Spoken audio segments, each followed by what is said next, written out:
जो नीति बनाते हैं, नीति निर्धारित करने वाले सारे आपके लोग हैं। यूनिवर्सिटीज के जितने वाइस चांसलर हैं, लगभग सारे वाइस चांसलर आपके लोग हैं। कॉलेजेस में जितने प्रोफेसर हैं, 90% से ज्यादा प्रोफेसर आपके लोग हैं। उसके बाद भी अगर देश पिछड़ रहा है तो इसका मतलब सीधा सा है, आपके लोगों के अंदर मेरिट नहीं है।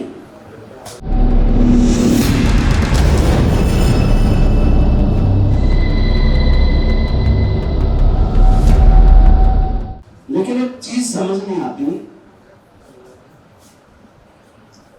कि आखिर जिन देवी देवता और भगवानों की लोग हिंदू लोग पूजा करते हैं,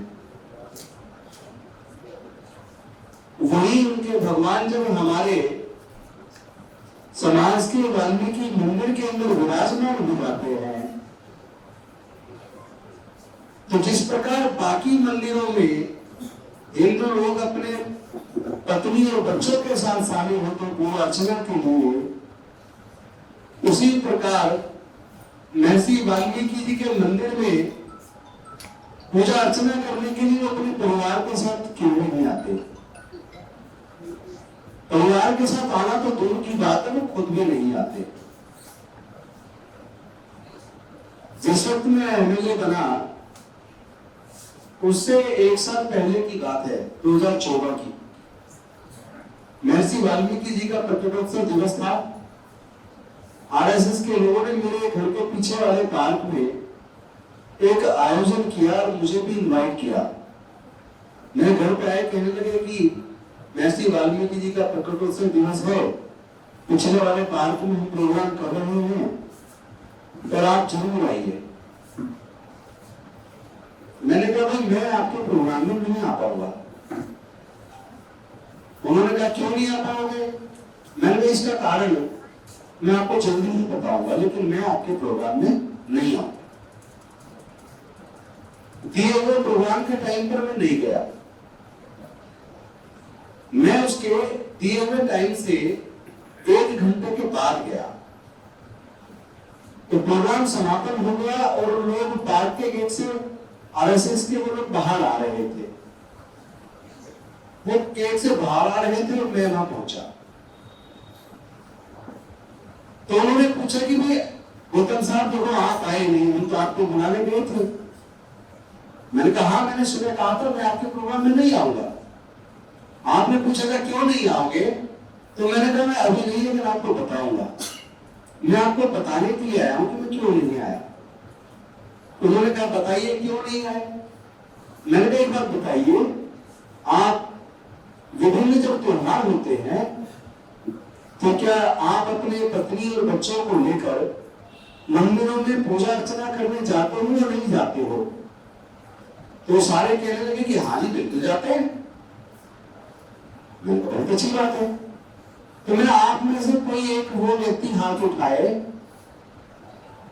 जो महर्षि वाल्मीकि जी के मंदिर में, जो हमारे समाज के लोगों ने मंदिर बनाए हैं और वहां सारे हिंदू देवी देवताओं की मूर्तियों को भी विराजमान किया है, क्या कभी कोई भी आप में से अपने परिवार बीवी बच्चों के साथ कभी उन मंदिरों में पूजा अर्चना करने गए हो? तो एक ने भी हाथ नहीं उठाया। जब एक ने भी हाथ नहीं उठाया तो मैंने कहा इसका मतलब मैं ये मान लूं कि आप में से जितने भी लोग हैं उनमें से एक भी आज तक अपने परिवार और बीवी बच्चों के साथ महर्षि वाल्मीकि जी के मंदिर में पूजा अर्चना करने नहीं आए। तो जब आप हमारे मंदिर में पूजा अर्चना करने नहीं आते तभी मैं भी तुम्हारे प्रोग्राम में इसलिए नहीं आता क्योंकि तुम्हारी नीयत साफ नहीं है।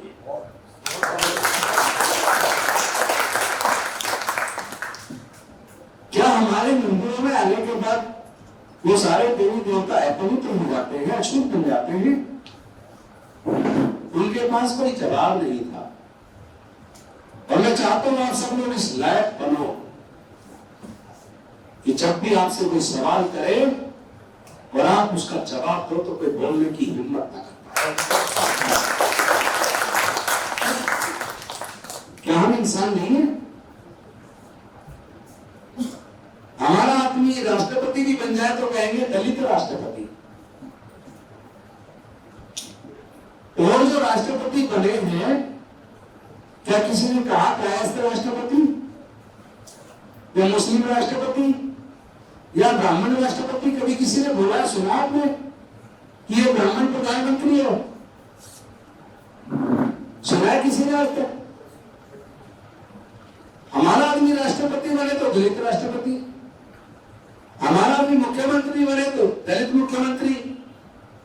तुम्हारा आदमी 3000 की मूर्ति लगा दे, 3000 करोड़ की, तो ना मीडिया पे कोई नेगेटिव चर्चा है, किसी और चीज पे चर्चा। और हमारे समाज का अगर कोई राष्ट्रीय स्मारक बना दे तो सारा मीडिया खिलाफ बोलेगा, पत्थरों में इतना पैसा खर्च कर दिया, इतनी मूर्ति लगा दी। ये नहीं चलेगा, ये नहीं चलेगा भाई, ये हम चलने नहीं देंगे, किसी कीमत पे नहीं चलने देंगे। तुम्हारा मंदिर मंदिर है, हमारा मंदिर मंदिर नहीं है। तुम्हारी आस्था आस्था है, हमारी आस्था आस्था नहीं है। आपको मंदिर बनाने के लिए सारी रातें तुमने ताकत लगा दी, कोर्ट में केस होने के बावजूद आपने उसको तोड़ दिया, जो ढांचा वहां पर बाबरी मस्जिद का था, और आप लड़े उसके लिए। लेकिन आपने हमारे जो मंदिरों का तोड़ते हो, तब वो क्या मंदिर नहीं होता? आपने तुगलकाबाद के अंदर सिद्धपुर रविदास जी का मंदिर तोड़ा, आपने उत्तम नगर के अंदर हमारे अपने वाल्मीकि मंदिर में तुम लोगों ने अपनी ताकत छोड़ दी, हमारे लोगों को पुलिस से पकड़वाया। तो क्या हमारे मंदिर मंदिर नहीं? हमारे काबिल लोगों को तो कहते हैं उनके पास मेरिट नहीं है। भाई भारत में आजादी से आज तक नाम सबसे पूछ लो, क्या कोई दलित प्रधानमंत्री बना है? नहीं बना ना। देश को कौन चलाता है? कौन चलाता है देश को? प्रधानमंत्री। तो प्रधानमंत्री को किसी भी काम को अंजाम देने के लिए उनकी जो सेक्रेटरीट होता है, सेक्रेटरीट होता है ना, सचिवालय, सचिवालय में अनेकों जो विभाग होते हैं, उन विभागों के सारे सचिव वो सीनियर आईएएस होते हैं। उसमें 100 में से 97 लोग आपके हैं। सर्वोच्च न्यायालय के और हाई कोर्ट्स के अंदर जितने जज हैं उसमें 90% से ज्यादा आपके हैं। देश की जो नीति बनाते हैं, नीति निर्धारित करने वाले सारे आपके लोग हैं।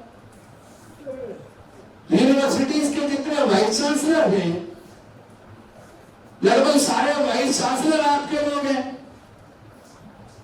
कॉलेजेस में जितने प्रोफेसर हैं, 90% से ज्यादा प्रोफेसर आपके लोग हैं। उसके बाद भी अगर देश पिछड़ रहा है तो इसका मतलब सीधा सा है, आपके लोगों के अंदर मेरिट नहीं है। आपके लोगों के अंदर काबिलियत नहीं है। देश के जितने संसाधन बिक रहे हैं, क्या हमारे लोग बेच रहे हैं? तो जो लोग देश के संसाधनों को बेच रहे हैं, जो देश की कंपनियों को जानबूझकर घाटे में पहुंचाकर उसको सिक डिक्लेयर करके उसको बेचने का काम करते हैं, और वही कंपनियों को प्राइवेट इन्वेस्टमेंट खरीद लेता है, जो कॉर्पोरेट उसको खरीद लेता है, उसी घाटे से चल रही उपक्रम को फायदे में पहुंचा देता है। इसका मतलब गड़बड़ दिमाग में है। तो करना तो दिमाग को ठीक है ना। किसके दिमाग को करना है? जो संचालन कर रहा है। दिमाग के उसके को ठीक करना है जो देश का संचालन करता है। दिमाग को उसको ठीक करना है जो विभागों का सचिव होता है, विभागों का संचालन करता है। दिमाग को उसके को ठीक करना है। और जो उत्पादन का काम कर रहे हैं, निर्माण का काम कर रहे हैं, मेहनत का समाज के लोग हैं, उनके योग्यता पर प्रश्न चिन्ह लगाने की मुझे लगता है जरूरत किसी को इतनी हिम्मत नहीं चुकानी चाहिए। सच को स्वीकार करना चाहिए, सच का सामना करना चाहिए। हम लोग तो देश के निर्माता हैं, देश का निर्माण करने वाले लोग हैं। आज देश में जो कुछ बना है हम ही लोग तो बना रहे हैं भाई। हमने तो एक सपना देखा है कि जब पूरे दुनिया के अंदर जातियां नहीं है तो भारत में जाति क्यों, और इस जाति के होने से हमारा नुकसान हुआ है, हम इन जातियों को अब बिल्कुल खत्म करके छोड़ेंगे। जातियों को खत्म करेंगे और जातियों को बढ़ावा देने वाले लोगों को भी दिमाग को दुरुस्त करेंगे। ये चलने वाला नहीं है। बहुत चल दिया, बहुत धोखा दे दिया आपने देश को। देश को कमजोर कर रहे हैं आप लोग। आप लोग भारत के सच्चे राष्ट्रभक्त नहीं है, आप देशद्रोही हैं, आप धोखेबाज हैं। भारत जब जब गुलाम हुआ तो वो जो आक्रमणकारी भारत में आए उनको भारत में इनवाइट करने वाला, हमला करने के लिए बुलाने वाला एक भी दलित और पिछड़े वर्ग का नहीं मिलेगा। इतिहास उठाकर देख लो, इतिहास को पढ़ लो, तो जिन लोगों ने विदेशियों को भारत में आक्रमण करने के लिए बुलाया, क्या वो देशद्रोही नहीं है? तो देशद्रोही को तो देशद्रोही कहना पड़ेगा। निकम्मे बच्चे को जब हद से बाहर निकल जाता है, नालायक होता है, तो मां बाप भी कभी कभी उसे डिबार कर देते हैं, अपनी संपत्ति से और रिश्तों से बेदखल कर देते हैं।